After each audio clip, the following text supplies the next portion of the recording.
Well, what's up, everybody? Happy New What's Year. up? What's going on? What's going on? It's been a few weeks, A and few so weeks, yeah, months, thank you. months. Months, yeah, Yeah, man, we took the rest of December off, January off. yeah. Yeah. So guys, welcome to NightCap. Welcome.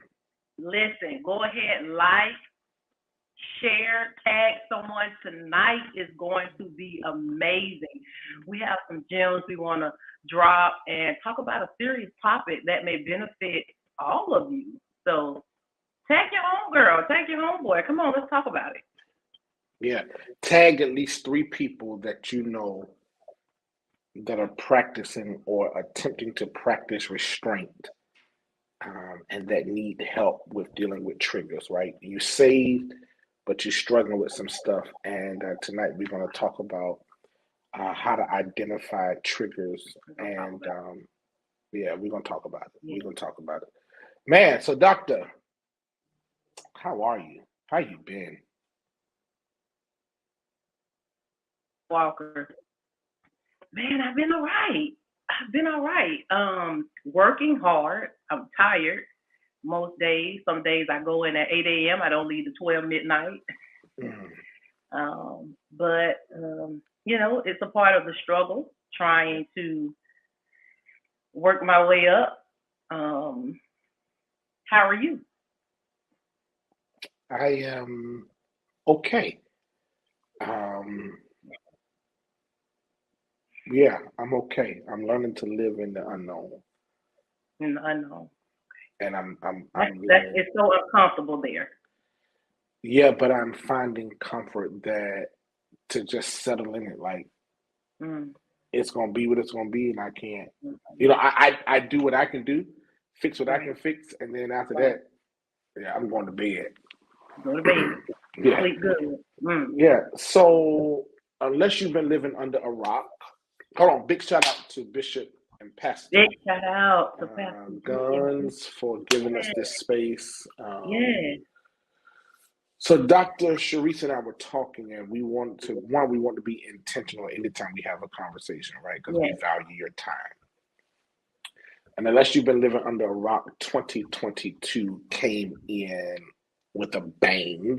A big Not bang. yeah, not so so much in a good way, but we've seen, I think, as of tonight, I think we're at four suicides Yeah. from major celebrities that, to the naked eye, had no warning signs, right? None at Miss all. USA makes a Man, that hit post, hard. Yeah, that hit me right? hard. Yeah. Jumps off of a building. Apartment building. Yeah. Yeah. Full House Dad. Yeah. Now that was a little sketchy because they're saying there's heart issues, but Yeah. yeah. Taraji Um, P. Henson's son. Not Taraji, No, Regina. Regina Regina, King. Regina King. Regina Yeah. King. Yeah. Um, Wow. I, and these are just celebrities that we know. Yeah. And so let me start off one who, as someone who was a former mental health counselor, right? I think, and I was so triggered. We're talking about triggers tonight, about how everybody becomes Dr. Phil and Ayana when moments like these happen, right? Particularly when it comes to celebrities. Right. Oh, if you need somebody to talk to somebody, call somebody. I'm here for you. We make all those posts. But the question is, are there really many safe spaces? And here's why I raised that question to you, Dr. Wow. Sharice.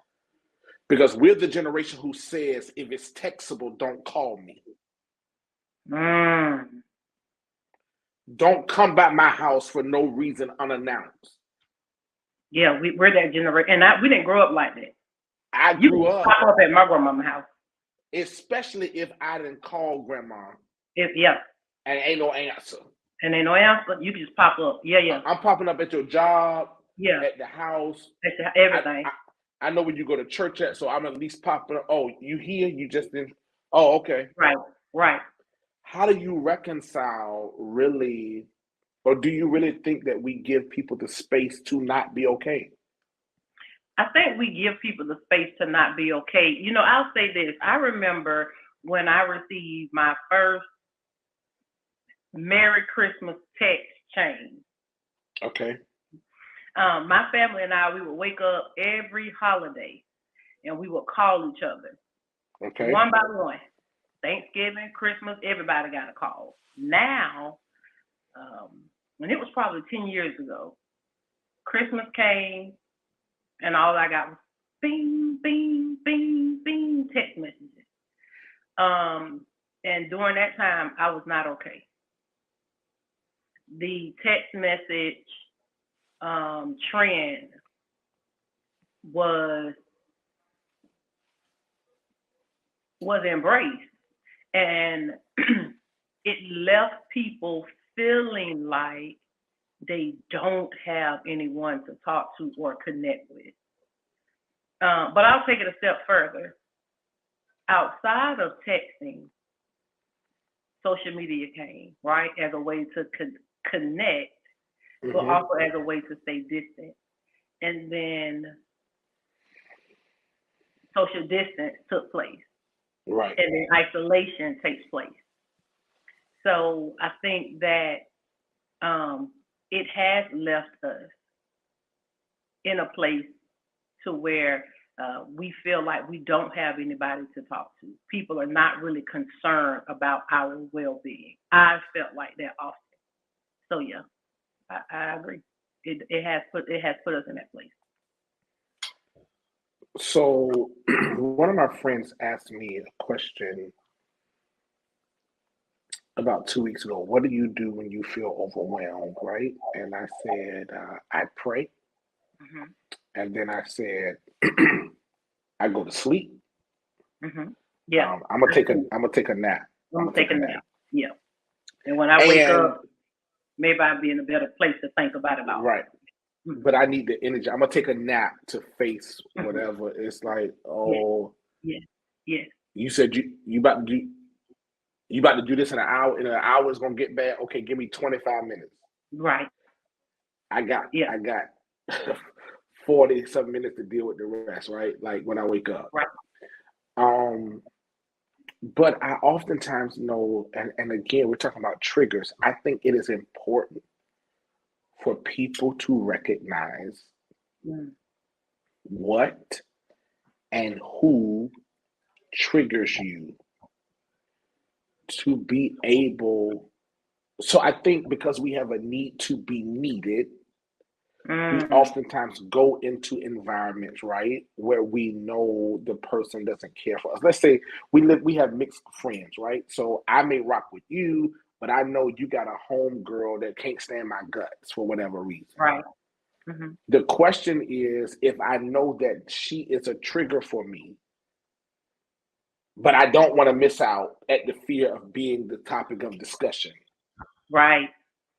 Maturity says, I can go and enjoy myself, but then there comes a place where I say, you know what? Maturity says, I don't have to go, and I'm okay with not even thinking about what y'all doing while y'all there because, hey, Sharice, how about you and I hang out separately because this ain't, and I don't make you choose because my triggers are not your triggers, right? Right. So I think the first part that we have to name that we have triggers. But people have to name it, but be self-aware when they're being triggered, because they can name, these are my triggers, but be able to be self-aware when you're in the moment of being triggered. And oftentimes people are not. It has already spiraled before they realize they were triggered. Do you think you do well with being a place for someone to come and share? Honestly, if you're looking for a confidant, yes. If you're looking for a great listener, no. And I'm working on. That makes sense for me. So I am I'm in a crisis. I'm in a You're in a crisis, crisis, and you come and I to me. call Sharice. Right, whatever you share with me will remain private between you and I. But I am, for the sake of not carrying the weight because I can, I become, I pay attention, but I become unattentive. And so So I'm still gonna jump off this building. You're not gonna jump off the building. You're not gonna. No, I'm because I think we don't know how to be present. So if I call, right, you are the person I call. Are you attentive enough? Are you attentive enough to hear? This is not Akeem calling me just to rant. He has a different tone. His pace is different. Akeem is very normally thought out. He's all. Either I need to get on the plane quick, or I need to be able to call somebody. Are you that attentive? Are you that friend that can pick up on the Blues Clues? I can pick up on the Blues Clues, yes. Okay. Yeah, but if you're not in dire straits, but you're calling, I'm not always the best listener to when I hear foolishness coming out of your mouth. Like if you're speaking something that I know, because I'll do it. I've called you and we've had conversations where I'm speaking nonsense and you've had to say, wait, that's just stupid. Why would you say that? Ironically, I do the same thing. So I may not always let you get it completely out. You may not get out what you're trying to say. Like that I'm going to stop you. I'm going to say, you're about to say something that you're going to regret. Don't even put that in the atmosphere. Like that's stupid. So let me speak this to you. So if you're looking for someone to just listen, I'm not always the best listener. Maybe you need to call someone that's not going to tell you the truth. Because sometimes you don't need words of comfort. Sometimes you need truth, and sometimes truth hurts. I think that's because I think we do a great job of putting Band-Aids on top of people's wounds, and not put the right type of product on it to help heal the wound. We're just patching it up, and I don't think any of us do a great job at that. I do feel like hurt people hurt people. Yes. Not just hurt people. We hurt one another. Yes. Okay. So, but we also heal one another. So, with that being said, we have an obligation to some degree to, when the timing is right and discerning when to do so, to be very truthful with someone in that time. And who's to say that any of these people that have committed suicide, they had some truth spoken to them? And we're talking about celebrities that have access to money and people telling them what they want to hear. But I don't know that it's fair. I don't know that it's fair to say that because they're celebrities that they don't have anybody that speaks truth to power. I'm not saying that they don't, but more than likely they may not have as. Even if they did, because of who they are, would they receive it as good intent? So I was going to wait for you to finish. I don't know that at that moment it's the time for you to, if I'm already at that state. Now let's talk about there's situational depression, and then there is manic depression where someone is actually clinically diagnosed, right? That is correct. Any life event can help any of us to become depressed. That's what we call situational depression. Right. But when you talk about manic, where I am clearly clinically and off, so on that end, I understand. But there's the scripture that says, "When my heart is overwhelmed, Jesus, yeah, lead me to the rock." Right? Lead me to the rock. Mm-hmm. I'm saying I don't know that we as Christians, I'm leery of people who claim to have the spirit of discernment, but your discernment is only to get in other people's business. But you can't pick up somebody you don't see no signs? None. Like, None. None. Help, Lord. And it is okay for those who are watching. I am a Right. proponent of this. It is okay to have Jesus and a therapist. Therapy will save your life while therapy is a professional therapist. Talk to your pastor, talk to your friends, but I'm talking about someone who is a clinical licensed psychologist or a therapist that can help you process. African American people, we practice this whole, I don't talk to nobody because that means you crazy. No, talking to somebody will keep you from going crazy. And we need to dispel that whole what goes on in this house stays in this house. I think I hate that saying. Yeah. I mean, and I know we shouldn't hate a lot of things, but that's one thing it is, when I hear people say that, it just, it doesn't sit well with me. Because a child should be able to tell what's going on in the house, because there shouldn't be anything going on in the house. It should be great things going on in the house. So if they're telling it, it's not anything to tell. Right. So it's just, I don't know. But I would say there are a few things that do trigger me. And I think it's from childhood trauma. But I don't know that I always manage those triggers well. I don't know that I always manage them well. And I don't know. And hey, maybe you're out here, you're listening to us. Maybe you don't manage them well either. So type into the chat, help me manage. Or I'm managing. Or I'm managing. Yes. Yeah. Type into the chat, help me manage, or I'm managing, because triggers. I'll give you an example. I was at work, and one of my team members thought it was okay to blatantly ignore me. And so one of my triggers is rejection. I don't like no. And her ignoring me was a sign of her rejecting me. That's how I felt. And so for a moment, I reacted in a way that demonstrated that you doing this, you can get a response from me that may not be the most professional response based on your blatant disrespect of authority and leadership. And before I knew it, I had said something not so much inappropriate, but my tone changed and my demeanor changed.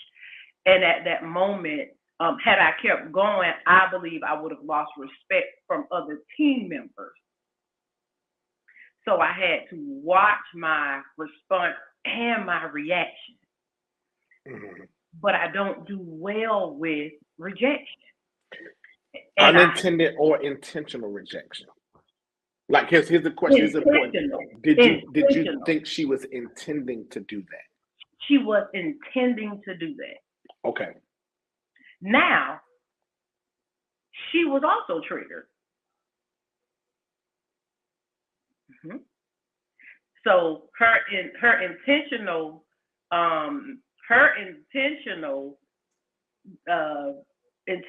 intentionally ignoring me was a way of her digressing.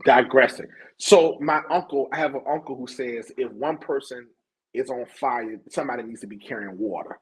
Yes. But as adults, it is people don't go from 0 to 25 to 50 to 100. No. Most people go from 0 to 100 with no guard in between. Yeah. And I'm saying the sign of maturity should be gradual. Yeah, because I'm the person that's gonna say, what did you say? Now I clearly hear what you said, but that's me. I'm revving up. But that I'm letting you know Yeah. that I've acknowledged that there's been some. Yeah. So my engine is going, Mhm. but you got a chance to bring it back down because I Yeah, don't want to. you got a chance to make it idle. Yeah, Yeah. yeah, yeah, yeah, yeah, But I think yeah. Mm-hmm. though, to whom much is given, Much. and I am not suggesting that you allow people to push your triggers. And we're talking about people. I'm saying part of being an adult is acknowledging and recognizing I can't that you can't watch certain stuff. I can't even talk to. I don't even want to talk to this person because I know this person is going to say something like, if it's a friend that's always throwing dry shade, That's good. um, or it could be something as simple as I can't walk through the cologne section or the perfume section because I know the smell something is going to trigger me into a person that I'm not yet. Yeah. I'm So yeah, or hear certain songs. Yeah. right. Yeah. Yeah. Yeah. Yeah. Yeah, because we all oftentimes think of triggers and suicide as something that happens a big catastrophic event, It is but so gradual. it can be little small things, right? The Bible says it's the little foxes that spoils the vine. The little fox, It's the little foxes the that little spoils teeny the one. vine. It's the little things. Yeah. It's Yeah, never the good thing. And that's even in relationships though. Something major happens, people tend to, okay, how can we fix this? How can we come to a common ground? do you ask those questions though? How can we fix it and come to a common ground? Yeah. Or are you the kind of person that's like the heck with it, the hell with it? I'm a the hell with it kind of person. Okay. But what I've discovered is, and I'm a saved woman, and I love Christ. I have Christ, and I have a therapist. That I am a man. So because there are certain things that have never happened for me, like at some point I really never felt like there was a lot of sympathy in my life, judgment, people walking away, people didn't care. That is my defense mechanism. You know, it becomes a defense mechanism. Like you ain't never checked for me. Kevin So why Samuels, am I got Kevin Samuels. I need some help. I need some help, bro. So Man, let me call April Mason. But nah, seriously, I think that's like, yeah. So my own therapist has really helped me identify. My last chapter, one second. Helped me to identify that that's something that I have to work through. So, and something that I'm always working through. Because it stems from childhood trauma. Let me tell you, childhood trauma, people have more triggers than a little bit. I can smell something that will trigger me. You know, I grew up in a family where crack cocaine was something to do as every day. So you learn the smell of it. And so if I'm out somewhere and I smell it, it takes me back to a particular moment. You know, if it's a song right now, I don't even listen to it. What's the song? Man, Maxwell, A Woman's Worth. Yes. Hated it. I don't Put that woman first. So you know what I'm saying?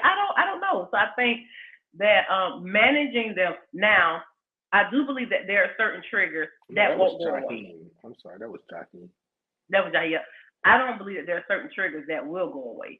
I do believe that with wisdom and prayer and proper guidance, you learn how to manage them. Absolutely. In a healthy Christian-like way. Yes. But I do not believe that God takes the trigger away. I do not believe that. Yeah. I do not believe that. Yeah, I think it's similar to what Paul prays when he says, "Lord, take this thorn away from me." Yes. And and he's praying earnestly, almost begging. Right. And God says, no, but my grace is sufficient. Right. Right. Right. And we oftentimes get to the grace part, but we skip over it says there was a thorn given to me to buffet me. Yes. Right? There's Yes. this thing that I have to live with. So it's interesting. I broke my ankle in the 7th grade playing basketball. Right. I went up for a layup. The guy came down on my ankle. It literally broke in two. So I have 2 pins in my ankle in 7th grade. And I remember when I wanted to go into the military after school, after high school, I went to MEPS and the guy said, we cannot admit you with these. Go see if you can get them taken out, or you have to prove that. So I ended up getting approved that I could, if I wanted to, I could have gone in with them. But the doctor said something that I think, and it just came back to my mind now. It would be more dangerous now to remove them because they've become a part of your body. Right. And I'm saying even the triggers that we don't like in some way have helped us become who we are. Right. Right? That, you know, I don't know. There's a book I often think about. One of my homeboys, Steven, introduced me to it. Again, we talked about it some time ago, When the Past is Present. I love that book. Yes, I have that book. That book is amazing. Yes. It's amazing. I think because as old as you are, there's still that little child, right? Yes, yes. And I remember one of my triggers used to be when people say, you look just like your daddy. I'd be like, well, one, you don't know him enough, or don't know me, because if you knew him and you know me, you know that he ain't been in my life like that. So for like, don't even make that comparison. Don't make yeah. But I couldn't deny that I favor him. Right. And so I had to reconcile what that meant. And it's like, you can't change your genes, dude. Like, right? And so now we have this relationship, and it's great and all that. So I'm not bothered by it. And I had to really sit with, it wasn't that people said it was the trigger. It was the fact that you're reminding me of someone who has no investment in my life, right? Right. So I can control everything else. I can't control how I look. And his lack of investment disappoints me. Yeah. Right. But you get to say, you look just like your daddy. Yeah.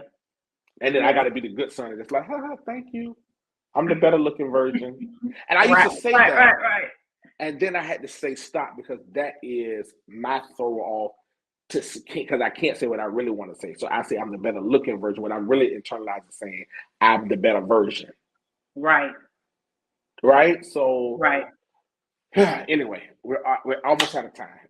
We are almost out of time. So listen, we're gonna have part 2 of this, because I think managing triggers requires great discipline, and not just discipline, self-work. Like, you have to. You got to do the work. You can read 50 books. Yes. You can have all the notes in your phone. 17,000 conferences. But you have to do the work, and the work is done when the test comes. You know, we do all of what you do, the studying, the reading, the counseling, and everything. The only way to know that you're actually growing is for God to test you. If the test never comes, there's no measure by which you can judge if there's growth. Yes. So, and you have to be okay with every test you're not going to pass. So for me, I'm learning to be gracious with myself. I don't always pass. Small victories. Celebrating the small wins. And so that's major. And if you don't have people in your life that helps you celebrate the small wins, my prayer is that God will raise up somebody somewhere to connect with you that will help you celebrate those small wins, to get you to where you desire to be. But listen, y'all tune back in. We're doing this once a month now. Okay. Yes. So tune in. Every month we're gonna have a different topic, but I just feel that triggers is something that we need to discuss at least for 2 months because people Yeah. are not okay right now. Right. So And listen, yeah. Dr. Sharice and we both are on social media. So if you need someone to talk to, Yes. reach out. Reach out, please. Please.